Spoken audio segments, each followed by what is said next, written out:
பக்தி என்பது எதிலையுமே பொருதலாம். இப்ப நான் கறி சாப்பிட்டுட்டே இருக்கிறேன்னா அந்த கறி மேல பக்தி இருக்கு. நான் நல்ல சோறு சாப்பிடுறேன் அப்படின்னு சொன்னா அது மேல பக்தி வந்துடுது, அதுதான் சாப்பிடுறேங்கிற. இதே மாதிரிதான் ஞானிகளால் காட்டப்பட்ட நிலைகள், அதாவது மகரிஷிகளால் உணர்த்தப்பட்ட நிலையை ஞானிகளால் வெளிப்படுத்தப்படுகின்றது. அரசனால் பக்தி என்ற நிலைகள் மதங்களாக உருவாக்கினாலும் அதுல பக்தி நல்ல ஒழுக்கங்களை கடைபிடிக்க செய்கின்றது. இன்று பெண்கள் கோலமிடுகிறார் என்றால் அந்த கோலத்தின் தன்மை நாம் எத்தனை அழகாக நாம் அதை வர்ணிக்க வேண்டும் என்ற நிலையில் தவறில்லாதபடி அழகாக இந்த உணர்வை செலுத்தி கோலம் போடுறாங்க. அவங்க போட நாம் போட்ட முடியுமோ? ஆகையினாலே இது ஒவ்வொரு புள்ளிக்கும் ஒவ்வொன்று இணைத்து இது எவ்வாறு அழகுபடுத்துகின்றமோ இதை போல மனிதனின் வாழ்க்கையில் ஒரு புள்ளி, ஒரு கோபம், ஒரு வெறுப்பு, ஒரு சாந்தம் என்ற நிலைகள் எத்தனையோ புள்ளிகள் உண்டு. ஆக இவை அனைத்தும் அலங்காரமாக எடுத்து போடுவதற்கும் அதான் மனதை பொறுமைப்படுத்தி அது பற்றி கொண்டு அதை கோலமிடுவதும் அந்த நிலை. அதே சமயம் மார்கழி மாதங்கள் எடுத்துக்கொண்டால் காலையில் எழுந்தவுடனே நாம் உடலில் அதாவது சூரிய ஒளிக்கு முன் நாம் எழுந்து நாம் உடலை துப்புரவு செய்து நாம் வீட்டு வாசலை மெழுகி சுத்தப்படுத்துகின்றோம். இது எதுக்குன்னா வீட்டு வாசலை மட்டுமல்ல, நமது வீடு, உடல், நம்முடைய வாசல், ஆன்மா, இதை தூய்மைப்படுத்த வேண்டும் என்பதற்குத்தான் இதை உணர்த்தி இது பக்தி. ஆக நம் உடலை தூய்மைப்படுத்துவது போல உணர்வை தூய்மைப்படுத்த வேண்டும் என்ற நிலைக்கு நாம் இதை வாசப்படி தூய்மைப்படுத்துகின்றோம். அதே போல அந்த தூய்மைப்படுத்தும் உணர்வுகள் மற்றவர்கள் தீமையான நிலைகள் செய்தாலும் அந்த தீமையை நமக்குள் வராது தூய்மைப்படுத்த வேண்டும். இதெல்லாம் அடிக்கடி நினைவுபடுத்துவது இது பக்தி. ஆக இதே போல பக்தி மார்க்கங்களில் இப்போ நான் பொட்டு வைக்காம இருக்கிறேன், என்னை பார்க்கும் போது ஏதோ ஒரு காரணம் தெரியும். பொட்டு வச்சுட்டு வந்து பார்த்துட்டு பொட்டு வைக்காம இருந்தாங்கன்னா அவங்கள பார்க்கும் போதே சங்கடமா இருக்கும். ஏனென்றால் எதை பற்றி கொண்டாரோ அதனை உணரும் தன்மை கொண்டு அங்க அழகுபடுத்துகின்றது. ஒருத்தரை பொட்டு வச்சுட்டே வந்து பார்த்துட்டு அப்புறம் பொட்டு வைக்காம பார்த்தா அது சரியா தெரியாது. பொட்டு வைப்பதில் தப்பு இல்லை, பொட்டு வைக்கும் போது எப்படி வைக்க வேண்டும் என்று உணர்வு வேண்டும்.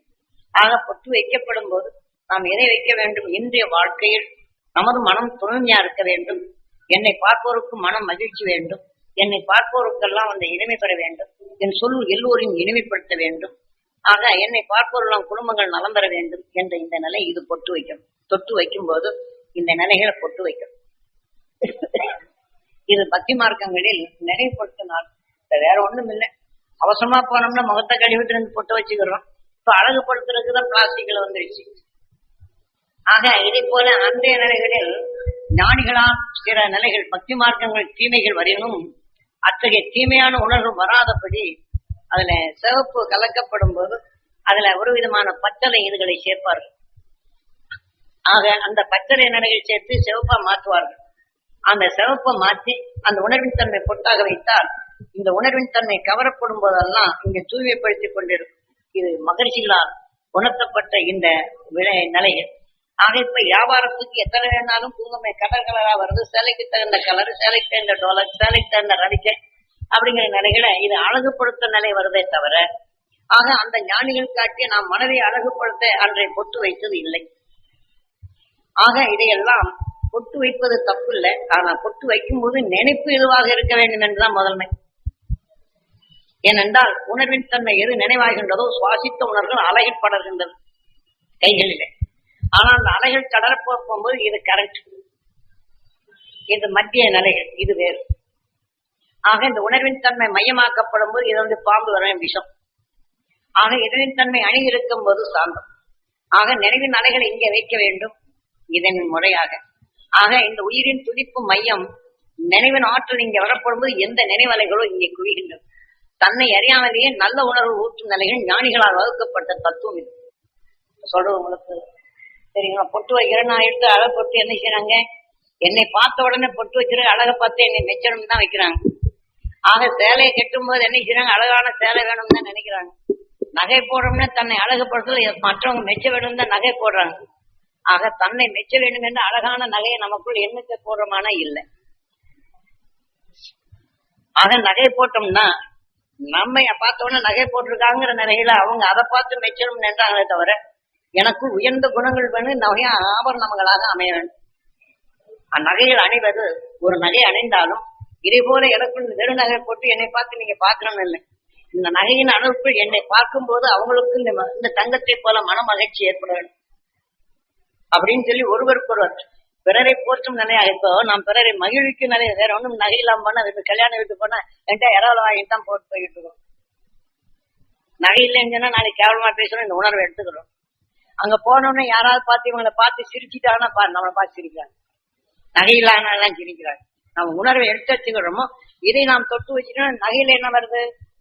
அதனால நகை நாம் எதற்காக எடுக்கிறோம் கூட அதுலயும் என்னை போல அவங்களுக்கும் கிடைக்கணும், அவங்க குடும்பம் தளரணும், அவங்களும் நல்லா இருக்கும், இந்த மன நிறைவு வரணும். தனக்கு மட்டும் இல்லை. ஒருத்தர் அவங்க பார்த்த உடனே என்ன செய்வாங்க, நகை அதிகமா போட்டு விடுவாங்க. இது இப்ப என்ன ஆகி போச்சுன்னா நகை போட்டு ரோட்ல போனா திருடனுக்கு எங்க வீட்டுக்கு வா அப்படின்னு சொன்ன மாதிரி அர்த்தம். நகை வேற ஒண்ணும் இல்லை. திருச்சியில நான் சுற்றுப்பயணம் கால்நடை ஆவணிக்கால் நான் ரொம்ப இதா இருக்கும், நடந்து போயிட்டே இருக்கிறேன். நான் வந்துகிட்டு இருக்க நேரத்துல வந்தாங்க ஒரு பொம்பளை பிடிச்சி அடி அடின்னு அடிக்கிறாங்க. போக்கிரியாம என்னன்னு கேட்டேன். நான் வந்த உடனே ஏன்பா அந்த பொம்பளை அடிக்கிறேன்ட்டு அந்த பொம்பளை சத்தம் போடுது, ஐயோ பாய்ப்பே நான் என்ன செய்ய, நான் இருக்கிற பித்தாளையில நான் போடுவேன், நான் தங்க நகை போடுவேன், ஏன் தங்க நகை போட்டாம உதைக்கிறான் அப்படின்னு சொல்லுவேன். பிள்ளைக்கு தங்க நகை போடாம நீங்க எப்படி ரோட்ல கூப்பிட்டு வரலாம் அப்படின்னு சொல்லிவிட்டு உதைக்கிறாங்க. நான் நினைச்சேன் சரி வீட்டுல தங்கத்தை கொடுத்துருக்காங்க போடுறது பிள்ளை நகை ஏதாவது அடகடை வச்சு போச்சுன்னு நினைக்கிறேன். இன்னும் ரெண்டு சாத்துறானுங்க. சாத்திட்டு இருக்கும்போது இவன் சொல்றானுங்க நாங்க திருட வந்தா அங்க பித்தளை போட்டு எங்களை ஏமாத்தலாம் பாக்குறேன் அப்படிங்கிறான். அப்படி உதைக்கிறாங்க. அப்புறம் நான் போய் கையை பிடிச்சேன். பிடிச்ச உடனே அவனுக்கு என்ன போச்சு இப்படி அப்ப கணக்கு போன கையை பிடிச்சனு அப்படின்னு சொல்லி போட்டு இது பண்ண ஆளப்பாறை போய் குத்தி போடுவேன்னா குத்தி போடுவாடா அப்படின்னு சொன்ன இழுத்து கீழே சொத்துன்னு விழுந்தான். கீழே ஒரு சொட்டுன கத்திடுறான்னு அவன் கத்தியில கையில இருந்து விட்டான். கை வரமாட்டேங்க கால் வரமாட்டேங்க கீழே ஒட்டுக்கிட்டானு. அப்புறம் அங்க இருக்கிறவங்களாம் ரவுடியா அவன்கிட்ட ஒண்ணும் பேச முடியாது, நீ என்ன ரோட்ல போற நீ போகும்போது தீர்த்து போடாங்க அப்படின்னாங்க. அவன் தீக்கட்டு அவன் எண்ணம் தீர்ந்து போகும் அப்படின்ட்டு இந்த மாதிரி எண்ணம் தேனா இப்ப அதான் கேரி அவனுக்கு என்ன எண்ணெய் திறந்துடானா அன்னைக்கு கை வரும் போ அப்படின்னு போயிட்டான். அந்த பொம்பளை ஐயா நீங்க அடிச்சுட்டீங்க நாளைக்கு என் வீட்லயே வந்து உதைப்பான் போடுறீங்க அப்படிங்குது. இப்படியே சொல்லுங்க. இப்போதும் எழுந்து வந்து அடிப்பான உடனே அடிக்க மாட்டாமா, கை வராது காலும் வராது. நாளைக்கு அவன்கிட்ட வந்து எங்க அந்த உங்க கேட்டாலும் கேட்பான். நீ இதுதான் அவனுக்கு கெதி. அவன் கெட்டு இதோட போச்சு நல்லது நினைச்சானா எந்திரிச்சு வருவான், அவன் காலில் வந்து விடுவான், உன்னை உதவி மாட்டான்னு. ஐயா இந்த திருடங்க அவங்க கூட்டமே பெரிய கூட்டம் ஐயா, பல தடவை தேடி இருக்காங்க கொடுக்கல அப்படின்னு உதைக்கிறாங்க. இங்க போலீஸ்காரங்கள் இல்ல போலீஸ் ஸ்டேஷனை கூட்டணும். அப்புறம் போய் சொன்னாங்க இந்த மாதிரி ஏன் நீங்க என்ன செய்யறீங்க, நாங்க என்ன செய்யறோங்க ரிப்போர்ட் பண்ணா தானே, ரிப்போர்ட் பண்ணா பிடிக்கிறாங்கன்னா ரிப்போர்ட் பண்ணா அங்க பிடிக்கிறாங்க விட்டுறீங்க அப்படின்னு அப்புறம் சொல்லிட்டு இந்த மாதிரி நகையை போட்டு போனா திருடனுக்கு வழிகாட்டுற மாதிரி. இன்னும் சாமியம்மா நம்ம மேல கூட கோபமா இருக்கும். நகை போடும்போதெல்லாம் சண்டை போடணும். சாமியம்மாவுக்கு நம்ம மேல கோபம் வரும். தங்க நகையை பார்த்தாச்சுன்னா எதுக்குமா இந்த ஆசை அப்படின்னு சொல்லி போட்டு சொல்லுவாங்க. கொஞ்ச நாள் வரையும் அதுக்காக வேண்டிய வாங்கி வாங்கி விட்டுக்கிட்டீங்களான்னு கேட்கணும் சாமியம்மா. நடந்த நிகழ்ச்சிங்க இது. ஏன்னு கேட்டீங்கன்னா நாம பொட்டு வைக்கிறோடைய நிலைகள் நம்முடைய எண்ணங்களை உயர்த்தி இங்க தொட்டு வைக்கணும். பொட்டு வைக்கிறது சாதாரணமா இல்ல. இந்த பொட்டு நீங்க சாம்பலானாலும் மற்றதானாலும் இந்த நிலைகளை வைக்கணும். அப்போ சாதாரண மக்களுக்கும் மற்ற நேரம் வரலைனாலும் கூட பொட்டு வைக்கிற நேரங்களையாவது அது சிந்தனை வரும். அதை போல அந்த இலைகள் எடுத்து தொட்டு வைக்கணும். அப்ப அந்த நிலைகளை கொஞ்ச நேரம் சிந்திச்சு இந்த உணர்வை நாம் விலையில எதை என்றமோ இந்த அலைகள் பாயும். நான் பல சொன்னேன், இந்த எண்ணெய் என்றமோ அந்த அலைகள் படரும். அப்ப நாம் உயிர் என்ன செய்யும் இங்க எழுது. நீங்க கண்ணிலே எண்ணி நினைவிலே நினைவு கொண்டு கண்ணில் உயிரை கொண்டு என்றதை காட்டும் இந்த உணர்வின் சத்தை எதுவோ அதை எடுக்கிறீங்க. இந்த உணர்வின் தன்மை தனக்குள் எடுக்கும் போது என்னை பார்க்கிறவங்களுக்கெல்லாம் இந்த நிலை வரணும், அவங்க வாழ்க்கையில நல்லா இருக்கணும், அவங்க மகிழ்ச்சி பெறணும் அப்படின்னு சொல்லிவிட்டு நம்ம கிட்ட தெய்வ குணங்கள் கிடைச்சிருக்குங்கள, அந்த நல்ல தெய்வ குணங்கள்ல எண்ணில வரணும். என் சொல்லலாம் பிறர் கேட்கும் போது மகிழ்ச்சி ஆகணும், என் பார்வை எல்லோரும் நல்லதாக்கணும், என்னை பார்க்கறவங்க எல்லாம் நல்லதாகணும். இந்த மாதிரி சுருக்கமா எண்ணி வைக்கணும். கோலை இடும் போதும் இதே மாதிரி பொட்டு வச்சுட்டு இதே மாதிரி ஒவ்வொன்னா அந்த பொட்டு வைக்கும் போதெல்லாம் இந்த ஒவ்வொன்றும் எடுத்து இதெல்லாம் ஒன்னா சேர்த்து வரணும். எங்க குடும்பம் எல்லாம் ஒன்னா இருக்கணும், உலக மக்கள் எல்லாம் நல்லா இருக்கணும், எங்க பந்துக்கள்லாம் நல்லா இருக்கணும், என் வாடிக்கையாளர் நலமா இருக்கணும், என் குடும்பத்துல இந்த மாதிரி ஒன்று சேர்ந்து வாழணும், இந்த செயின் தொடர போடணும். இதை எண்ணிட்டு அதை போடணும். இது ஒவ்வொரு நேரத்திலும் தனக்குள் என்றது. ஆனா இப்ப இல்ல. மார்கழி மாசம் பாருங்க, எங்க அம்மா அன்னைக்கும் காலையில எந்திரிச்ச உடனே 4-5 மணிக்கெல்லாம் எழுப்பி விட்டுருங்க. எழுப்பி விட்ட உடனே பஜனை பாட்டு பாடுவாங்க. எந்திரிச்ச உடனே அன்னைக்கும் கேட்கல என்ன தண்ணி ஊற்றி விட்டுரும். தண்ணி ஊற்றோன்னா காலங்காத்தால பச்சை தண்ணியை தான் ஊற்றணும். ஊற்றிட்டு வந்த உடனே பஜனை பாடலுக்கு போகணும். விடிய விடிய வந்தா நாங்க கடைசியில என்ன செய்யறோம், இந்த சுண்டல் திங்கிறதுக்காக வேண்டிதான் காலையில எந்திரிச்சு போவோம். சுண்டல் இதெல்லாம் கொடுப்பாங்க, இதுக்காக வேண்டி போவோம் மார்கழி மாசம். அப்ப அந்த மார்கழி மாசம் நல்ல உணவுகளை பாட செய்யறாங்க. பக்தி மார்க்கத்தில் தப்பு எதுவும் இல்லை. அந்த பக்தி மார்க்கங்கள் ஒன்றுக்கொன்று எப்படி இருக்கணுங்கிறவர்களை இணைப்பு கொடுத்ததுதான்.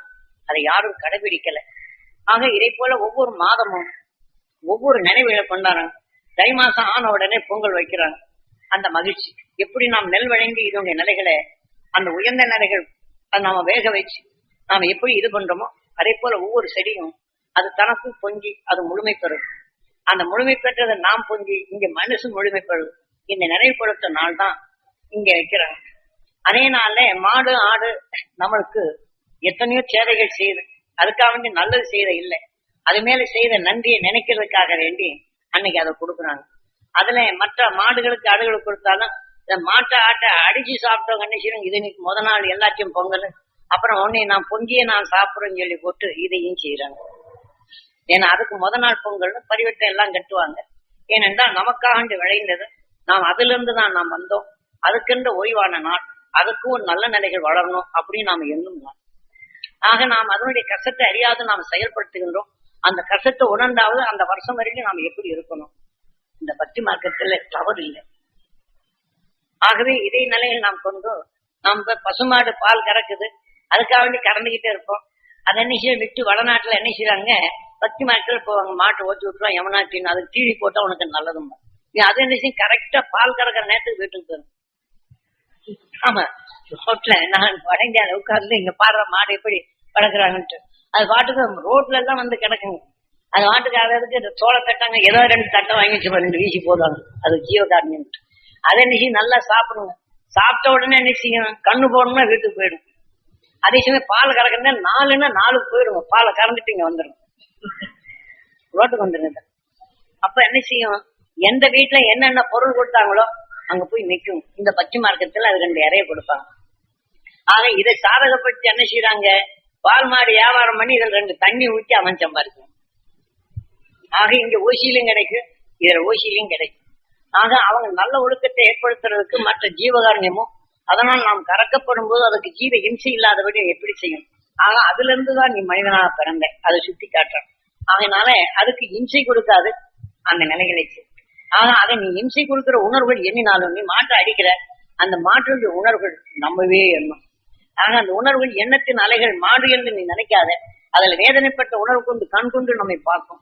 அந்த உணர்வு நமக்குள்ள வந்தா நம்ம நிச்சயம் மேல் வழி இருக்கும். வேணா நீங்க பாருங்க, 2 மாட்டை அடிச்சுட்டு பாருங்க, போனோடனே உத்து பார்க்கும் மிரளும். அடுத்தாப்படி வந்து பாருங்க, ஒரு 1/2 மணி நேரம் கழிச்சு உங்க மேல் வழி எப்படி இருக்குன்னு பாருங்க. ஏன்னா இதுல எல்லாம் குருநாதர் ஒவ்வொரு இம்சம் படுத்திதான் என்னை தெரிய சொன்னார். ஏனென்றால் அந்த ஒவ்வொரு கூட்டுக்குள்ளதையும் எப்படி போகுது, அந்த உணர்வு கூட்டுக்குள்ள வந்தா என்ன செய்யுது. ஆக இந்த உணர்வு அது கூட்டுக்குள்ள போன என்ன செய்யுது, இதான் கூடு விட்டு கூடு பாயிற நிலைய இதான் கால்நடையாவே எடுத்து போச்சு. ஏன்னா குரு நம்மளுக்கு சாதாரணமா காட்டல, அதைத்தான் இப்போ ஒன்னும் சொல்றேன். நான் படிக்கல, ஆனா குருநாதன் அனுபவபூர்வமா கொடுத்ததையும் அதை எடுத்து சொல்றேன். இதே மாதிரி நாம இந்த பொட்டு வைக்கும் போதெல்லாம் நம்ம மனசை அழகுபடுத்தணும். ஆக பிறரை அழகுபடுத்துறதில்லை, மேனி அழகுபடுத்தி காட்டினதுல பிரயோஜனம் இல்லை. ஆக மனதை அழகுபடுத்தும், அதை அழுக்க போக்கும், மனதை அழகுபடுத்தும். அந்த அழகு நம்மளுக்கு கணவனையோ பிள்ளைகளோ நம்மளை பார்த்த உடனே மகிழ்ச்சி தந்து தரும். இதே மாதிரி இந்த குழந்தைகள் எடுத்து வைக்கும் போதெல்லாம் பொட்டு வைக்கும் போதெல்லாம் அம்மா அப்பா நினைக்கணும், அவங்க அருளால் மனிதனாக பிறந்தோம், அவங்க அருளால் உலகத்தை அறிய தெரிய நிலையை வந்தது. அதனால அந்த மகிழ்ச்சியான நிலைகளை எண்ணி நாம அவர்கள் என்னென்ன நல்லது சொன்னாங்களோ, நாம காப்பியங்கள் எதையெல்லாம் எழுதியிருக்கோ, உயர்ந்த கருத்துக்கள் எழுதியிருக்காங்களோ அதெல்லாம் சிறிது நேரம் எண்ணி அங்க பொட்டு வைக்கணும். பொட்டு வைக்கிறது தப்பு இல்லை, பொட்டு எப்படி வைக்கணும்னு தெரிஞ்சு வைக்கணும். ஏன்னா அதனால நாம நல்ல நிலைகள் அங்க வரும். இதே போல கோலமிடுவதும் இதற்கேதான். அதனால கோயிலுக்கு போனா எப்படி போகணும் அப்படின்னா, பக்தி நல்ல ஒழுக்கங்களை தான் காப்பாத்துறாங்க. ஆனா நல்ல ஒழுக்கங்களை நம்ம காக்குறதுக்கு விநாயகர் தத்துவத்தை எது கொடுத்திருக்கிறாங்க, விநாயகரை நாம் முதல்ல வணங்காமல் கோயிலுக்கு போனதான். நாம் ஏற்கனவே நாம் நல்ல எண்ணங்கள் கொண்டுதான், பக்தியும் நல்ல ஒழுக்கம் கொண்டுதான் நமக்குள் வினையாக்க சேர்த்திருக்கு. அந்த வினைக்கு நாயகனாக மனித உடலை அனுப்பிச்சிருக்கு. ஆக வினைக்கு நாயகனாக மனிதன் உணர்வே இருளை போக்கி ஒளியை கண்டு உணர்ந்த உணர்வு கொண்டு ஒளியின் சரீரமா இருக்கிறான். அது நீ வினையாக சேர், அது வினைக்கு நாயகனா ஆக்கு என்றுதான் பொருள். ஆக இந்த பக்தி மார்க்கத்துல விநாயகரை நான் வணங்கும் போது எப்படி வணங்கணும்? இந்த மண் உலகின் நஞ்சினை வென்ற விண்ணுலகம் சேர்ந்த அந்த மகிழ்ச்சியின் அர்த்தத்தை நான் பெறணும். இது பக்தி. என் உடல் முழுதும் படணும், என் ஜீவாத்மா பெறணும் அப்படின்னு சொல்லி இது நம்ம பக்தி கொண்டான். அப்புறம் இதெல்லாம் தூய்மைப்படுத்திய பிற்பாடு நாம இன்னைக்கு என் பிள்ளை மேல வெறுப்பு இருந்தது, அந்த வெறுப்பை நீக்கணும். அந்த சப்தரிசிகளின் சக்தி அவன் தரணும். அவன் அறியாத நிலைகளை இருள் நீங்கணும். கல்வியின் ஞானம் தரணும். அவன் ஒழுக்க நிலை பெறணும். என் பிள்ளை மேல குறை இருந்தது, அதே மாதிரி எண்ணி அதை நீக்கணும். நீக்கிட்டு என்ன செய்யணும்? இதெல்லாம் எடுத்துட்டு கடைசியில இந்த எண்ணத்தை எடுத்து அங்க இருக்கக்கூடிய பஸ்பமோ மற்றதை கொடுக்குறாங்கன்னா இதையெல்லாம் எண்ணி இதைய நான் பெறணும், பொட்டு வைக்கணும். இந்த மாதிரி பொட்டு வைக்கணும். இது பொட்டு வைக்கிறதுல தப்பு. ஆக இதே போல நாம் எண்ணிட்டு இதை வினையாக சேர்க்கணும். எனக்கு நாயகனாக அதை போற்றணும். இதை இந்த உயர்ந்த குணங்களை அந்த மகிழ்ச்சியின் சக்தி பெறணும் அப்படின்ட்டு என் குழந்தைகளை வச்சணும். என் குடும்பத்தில் எப்படி இருக்கணும், என் வாடிக்கையாளர்லாம் நலமா இருக்கணும். நாம் யாரெல்லாம் கஷ்டப்பட்ட பார்த்தோமோ அந்த மகிழ்ச்சியின் சக்தி அவங்க பெறணும். அவங்க குடும்பம் நலமாகணும், அவங்க உடம்பு நலமாகணும் அப்படின்னு சொல்லி போட்டு இதை எண்ணணும். ஆக இதே போல நாம எண்ணி இதை வினையாக சேர்க்கணும். அதை எண்ணிட்டு இது பக்தி. ஏன்னா நீங்க நல்லா இருக்கணும் என்றதுதான் பக்தி. நீங்க நல்லா இருக்கணும் என்றது. ஆனா அது பக்தி என்றாலும் அந்த மகிழ்ச்சியின் சக்தி பக்தி கொண்டு நமக்குள் பெருக்கணும். ஆக இதை தூய்மைப்படுத்தணும். நல்ல ஒழுக்கங்கள் இதை பற்றி கொண்டு பற்றணும். ஆக இதை பற்ற வேண்டும் என்றால் அதுக்கு தகுந்த மகிழ்ச்சியின் அரு உணர்வும் நமக்குள் சேரும். இது பற்றி கொண்டு நாம எடுத்து இதே மாதிரி எல்லாரும் நல்லா இருக்கணும் அப்படின்னு நினை கொண்டு போட்டு. ஆக அங்க வைக்கக்கூடிய மலரை அங்க சாமிக்கு போனேன், இந்த மலரை போல மனம் நான் பெறணும். என் உடல் முழுதும் படரணும். என்னை பாக்குறவங்களுக்கெல்லாம் மலரை போல மகிழ்ச்சி பெறணும். அவங்க வாழ்க்கையில மலரை போல நல்ல மனம் பெறணும். இது வினையாக சேர்க்கணும். ஆக இது பற்றி நீங்க சொல்ற மாதிரி அபிஷேகத்தை செய்து கனஹோமம் செய்துட்டு நம்ம வெள்ளையாருக்கு என் கணக்கெல்லாம் போட்டு வச்சு போட்டு காசு கொடுத்தா உனக்கு கொடுப்பேன், உனக்கு லாபத்தில் 2 போடுறேன்னு சொல்லி போட்டு கமிஷன் போட்டு கமிஷன் மண்டியா வச்சுக்கிட்டேன்னு போயிட்டோம். ஆக இதெல்லாம் இப்ப நம்ம கமிஷன் மண்டியா தான் கோயில வச்சுக்கிட்டு இருக்கோம். இதை மாத்தோம். ஏன்னா உனக்கு லாபம் வந்துச்சுன்னா கமிஷன் உனக்கு தான் அப்படின்னா கமிஷன் கொடுக்கறதுக்குதான் நாம அதை பற்றி கொண்டாடுறோமே தவிர எனக்குள்ள நல்ல புத்தி வேணும், என்னால 4 பேர் நல்லா வளரணும் அப்படின்னு நினைக்கிறது. ஆக நான் கமிஷன் பண்ணி கொடுத்தேன்னா 4 பேருக்கு உன் பேரை வச்சு ஒரு சோறு போடும் பாரு, என்னை பத்தியா கொண்டாடணும், இப்படித்தான் கொண்டாங்க, இவனை கும்பிடணும். 4 பேருக்கு சோறு போட்டாச்சுன்னா அது பட்சிமான் ஆயாச்சு. அதனால அந்த பக்தி கொண்டு எல்லாரும் போற்றும் நிலைக்குத்தான் இந்த பக்தி இப்படித்தான் போகும். ஆக இது வல்ல பக்தி. ஆகவே இதை போல ஒவ்வொரு நாளும் இதே போல செய்யணும். ஒரு நகையை அடைகிறோம் அப்படின்னா இதே மாதிரி என்ன செய்யணும்? இந்த நகையில எல்லாம் இந்த மாதிரி உயர்ந்த நிலைகள் தரணும். இந்த ஞானிகள் சொன்ன தத்துவத்தை எல்லாருக்கும் இது கிடைக்கும். இந்த தங்கத்தை போல நாம் அமர்ந்துடும். வெறும் செயினை போட்டுக்கிட்டு இருக்கல. இதே போல இந்த செயின் எப்படியோ இதே போல என்னுடைய நறுமணங்கள் நல்ல எண்ணங்கள் பிறகு மகிழ்ந்த நிலைகள் எங்களுக்குள் அந்த உயர்ந்த நிலைகள் பெற வேண்டும். இந்த செயினை எடுத்து போடும், இன்னும் கழட்டி அது போடும்போதால இந்த எண்ணம் வரும். ஆக இது நல்லா இருக்கும். நாம அலங்கரிக்க வேண்டி எங்க வீட்டுல காசு இருக்கு நீங்க பாருங்க, இல்லைனாலும் வாடகைக்கு வாங்கி நான் போட்டுக்கணும். வாடகைக்கு வாங்கி அந்த பெங்களூர்ல தான் கொடுக்குறாங்க. கல்யாணத்தன்னை போயாச்சுன்னா பித்தளை போட்டு ரோடு கோல்டு போட்டுருப்பாங்க, வாடகை 100 ரூபாய். ஆக இங்க பாத்துங்கன்னு சொல்லிட்டு சில சேலைங்கெல்லாம் இந்த பக்கம் பெரிய இடங்கள் எல்லாம் வச்சிருக்காங்க வாடகைக்கு. ஆக என்னை பெருமா போட்டணும் எல்லாரும் போட்டணுங்கிறதுக்காக இப்படி போலி போட்டு வந்து என்ன செய்யறது? இவங்க என்ன நகை போட்டிருக்காங்க, என்ன பித்தளை நகை வாங்கி போட்டிருக்காங்கன்னு நம்மளால உடனே முகம் வச்சு அப்ப அங்க கலக்கம் வருது. இந்த வேதனை இந்த என்ன செய்யுது? போற்று நிலைகள் நமக்கு தூற்று நிலையா மாறி போகுது. ஆக இது ஆகாது. ஆக இதை போல பக்தி என்பது தவறு இல்லை, ஆனால் அந்த தவறு நாம் செய்து கொண்டே இருக்கும். அதனால இதை போல அந்த பக்தியில விநாயகரை பற்றி என்ன ஊர் நல்லா இருக்கணும், எங்க தெருவு நல்லா இருக்கணும், எங்க வீடு நல்லா இருக்கணும், எங்க எல்லாம் அனுசரணையா இருக்கணும், எங்க விவசாயம் நல்லா இருக்கணும், எங்க விவசாயத்துல வேலை செய்யறவங்க அவங்க குடும்பம் நல்லா இருக்கணும் அப்படின்னு நான் எண்ணணும். அதே மாதிரி நான் வேலை செய்யற இடத்துல அந்த விவசாயம் நல்லா இருக்கணும், எங்க குடும்பம் நல்லா இருக்கணும், எங்க தெருவு நல்லா இருக்கணும், எங்க முதலாளி நல்லா இருக்கணும் அப்படின்னு இவங்க முதலாளி ஆயிடுறாங்க. ஆக இந்த வெறுப்பின் தன்மை இங்க மாறி இது வினையாக சேர்க்கும். இப்ப விநாயகா அப்படின்னு போட்டு முதல்ல என்ன வச்சிருங்க? 3 முதற் கடவுள். நீ அந்த உயர்ந்த எண்ணங்களை உனக்கு சிசித்தான முதற் கடவுள் மனிதன் ஆனத்துடன் இதை வினையாக சேர்த்து வினைக்கு நாயகனாக நாம் இயக்க வேண்டும். இது பக்தி. ஆகினால இதை நாம் எப்படி கோயில்ல போனா வழங்கணும். இப்ப இதெல்லாம் விடிய ராமாயணத்தை கேட்டுக்கிட்டு விடிஞ்ச பிற்பாடு சீத்தை ராமாயணம் இங்க இருந்து தேங்காய் பழத்தை தட்டு எடுத்து போட்டு அர்ச்சனை செய்து போட்டு வர்றது பக்தி அல்ல.